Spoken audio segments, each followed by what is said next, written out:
ఒకప్పటి కాపు నేత కాపుల కోసం ఉద్యమం చేస్తానని చెప్పి కాపుల్ని దగా చేసిన వ్యక్తి ఈయన. తన సొంత ప్రయోజనాల కోసం ఉద్యమాన్ని పెడదారి పట్టించినోడు ఈయన. నేను ఇక నుంచి కాపు కాదు, నా పేరు పద్మనాభరెడ్డిగా మార్చుకుంటున్నాను అన్న వ్యక్తి ఈయన.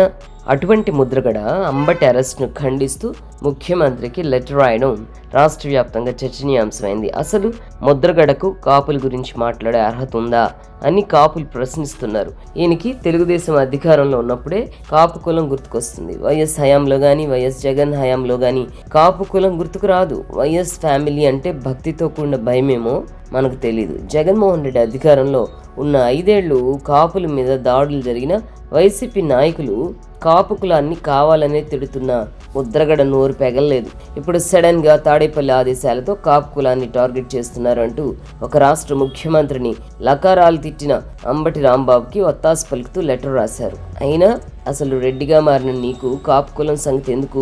సరే, ఒకప్పుడు కాపు నేత అనుకుందాం.